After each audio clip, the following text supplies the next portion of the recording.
Hello to the world and to the kingdom citizens. I greet you in the precious holy name of Yeshua Messiah, Yeshua HaMashiach, who said in his word, John 8:32, and ye shall know the truth, and the truth shall make you free. Hi, I'm Dr. John Curry, Ambassador, Pan-African, and welcome to the Embassy of the Kingdom of Heaven on Earth. If you want to follow this podcast, please subscribe to JC Global Embassy TV 1, ring the bell, and hit the thumbs up button. Today's message is entitled, Israel, Palestine, War. Israel-Palestine War. A simple histrionics of how it all began. Israel-Palestine War. A simple histrionics of how it all began. Let's take a peek at this clip. At the break of dawn on the 7th of October 2023, Hamas operators based in Gaza launched yet another war in a region that has seen more wars than any other in history. Using a massive barrage of thousands of rockets and using technology and aggressive tactics, they broke through the heavily protected border into Israel. They hit military targets. What stunned Israel and shocked the world was their attack against civilians in communities and at a music festival where thousands had gathered. The body count is still rising, but thousands were killed.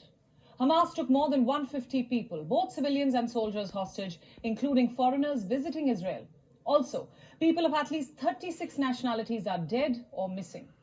Hamas, locked in one of the world's most impoverished regions, has never hidden its militant intentions. But so far, it has also been careful enough never to overestimate its ability against one of the world's most feared militaries. Why did it attack now? The answer is a complex mix of history, geography, religion, people, power, and politics. We are here to simplify it for you. My name is Priyanka Sharma, and this is Gravitas Plus.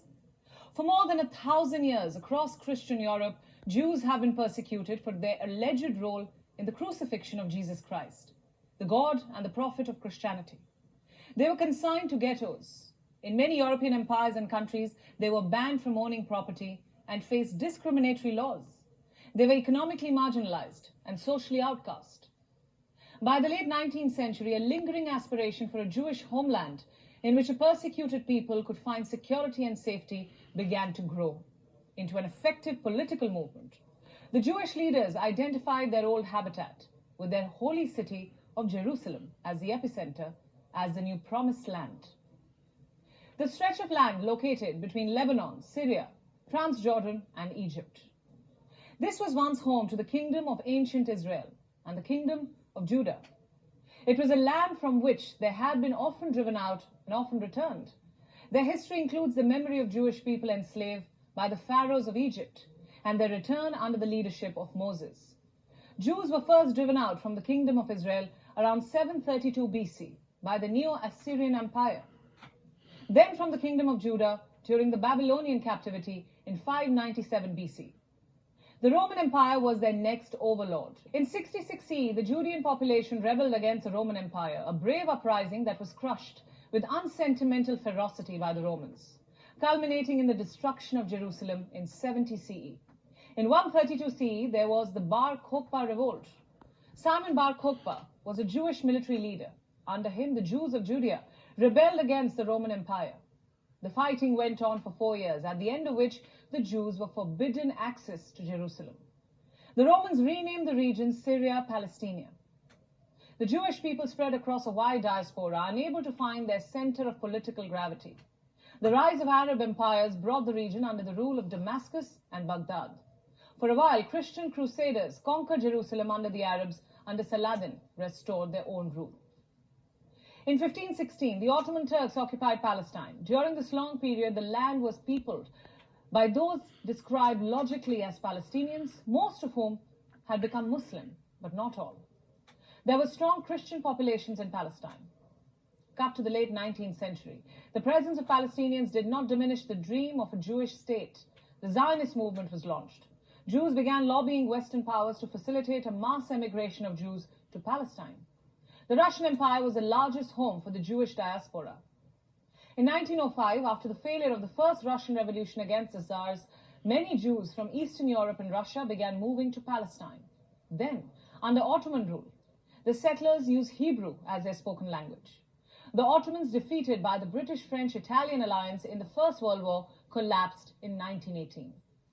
The region was occupied by Britain and France under a secret wartime arrangement devised by two officials, Sykes and Picot, in 1916.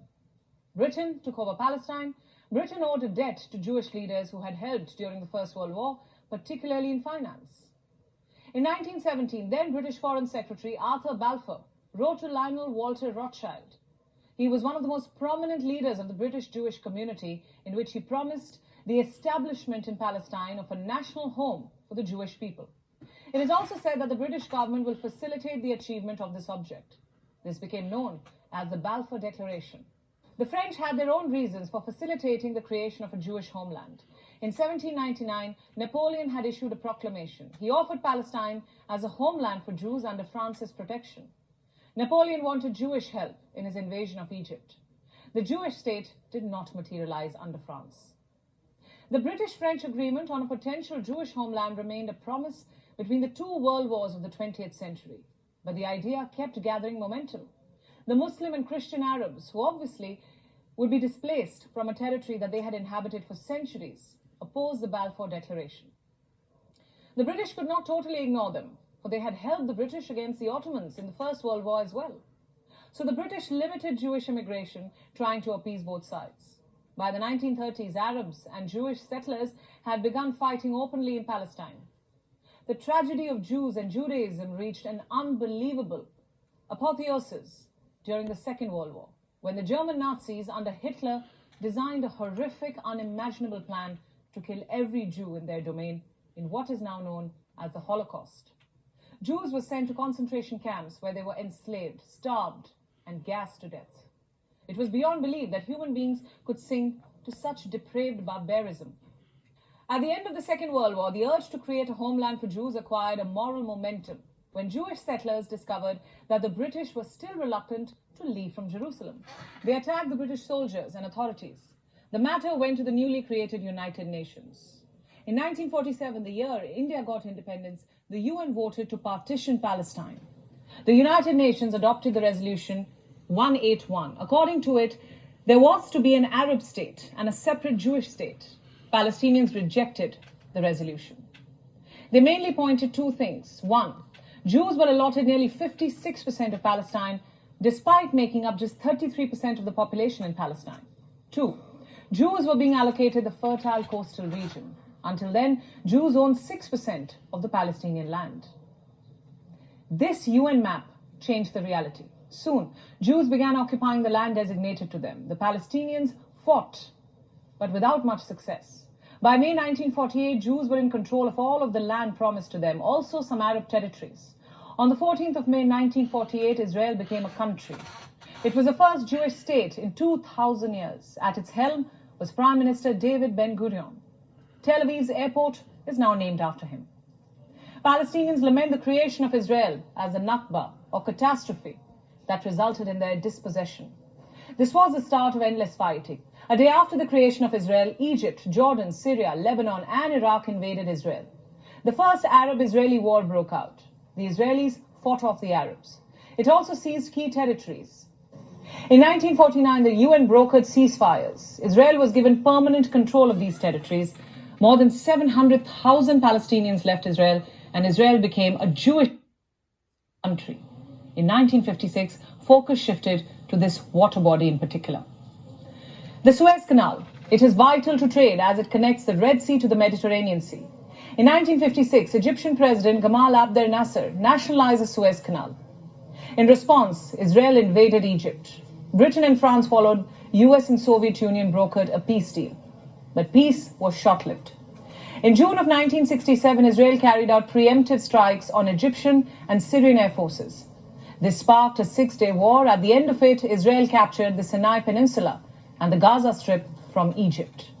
From Jordan, it took the West Bank and East Jerusalem, and Golan Heights from Syria. The Israel-Palestine conflict took center stage in the 1972 Munich Olympic attack. Extremists from the Black September group raided an Olympic Village dorm. They killed 2 Israeli athletes, took 9 others hostage, all of whom died eventually. In 1973, Syria and Egypt launched a surprise two-front war. It was Yom Kippur Day. The Arab forces gained ground in a victory which Egypt celebrates as historic. It recovered the whole of Sinai. America intervened to stop the war and lay the framework for an accord between the principal nations, Egypt and Israel. In 1978, Egypt and Syria signed the Camp David Accords. This led to the 1979 Egypt-Israel Peace Treaty, but all the while the question of Palestinian self-determination remained unresolved. In 1987, Palestinians living in the West Bank and Gaza Strip rose up against the Israeli government. It was the first intifada. Intifada meaning shaking off. In 1993, Oslo I Accords were signed between Israeli Prime Minister Yitzhak Rabin and Palestine Liberation Organization, or PLO, the negotiator, that is Mahmoud Abbas. It was the first direct Palestinian-Israeli peace agreement, and it set up a framework for the Palestinian self-governance in West Bank and Gaza. Israeli and Palestinian leadership recognized each other for the first time. This is then Israeli Prime Minister Yitzhak Rabin, and this is the leader of the Palestine Liberation Organization, Yasser Arafat. See them shaking hands? This handshake got them the Nobel Peace Prize. But peace still evaded the region. In 1995, the Oslo II Accords were signed. It mandated Israeli withdrawal from 6 cities and 450 towns in West Bank. Israel withdrew its troops from Gaza in 2005. Cut to present, the West Bank and the Gaza Strip constitute the state of Palestine. West Bank is home to 3 million Palestinians and more than 500,000 Jews. Israel administrators the West Bank except East Jerusalem. The Palestinian National Authority governs the Palestinian pockets. This is Gaza. It is a narrow 25-mile stretch of land. It is home to over 2 million Palestinians. The Gaza Strip is one of the world's most densely populated regions. It is under Israeli blockade since 2007. Gaza is under the control of Hamas. The group was founded in 1987. It won the election in 2006. Western governments have branded Hamas a terrorist organization. Hamas orchestrated what is being called a Pearl Harbor moment in West Asia. Israel is calling it its own 9/11, one that has killed the most number of Jews since the Holocaust. There is no black and white in this conflict. Both Israelis and Palestinians see the land between the Jordan River and the Mediterranean Sea as their own. This land is sacred to Christians too. Israelis cite the Balfour Declaration as Israel's right to exist. The Palestinians regard it as the start of their dispossession. Here is something one often forgets about this declaration. It also mentioned that it was quote-unquote clearly understood that nothing shall be done which may prejudice the civil and religious rights of existing non-Jewish communities in Palestine. The Balfour Declaration was signed in 1917, but between 1915 and 1916, a set of 10 letters were exchanged between the British and Mecca's Amir. These letters, known as the McMahon-Hussein correspondence, speak about the idea of an independent Arab state. Is this conflict a British legacy? Something to think about. Here's something else. Why does a sustainable solution evade the region? Despite years of diplomacy, issues remain. Number one, the two-state solution. Hamas rejects it. Israel says a Palestinian state must be demilitarized. Number two, Jerusalem. Palestinians want East Jerusalem to be the capital of their state. Israel says Jerusalem should remain its eternal capital. 3. Refugees. Before this war, more than 5.6 million Palestinian refugees were living in Jordan, Lebanon, Syria, or in camps in Gaza and West Bank. Palestinians demand that the refugees be allowed to return to where their families lived before the 1948 war. Israel says any resettlement of Palestinian refugees must be outside its border. Almost every global power has picked a side in this conflict, and no one has been able to broker peace. This is the biggest war in West Asia in 50 years, and it stands to change the strategic landscape of the region beyond recognition. JC Global, MSC TV1.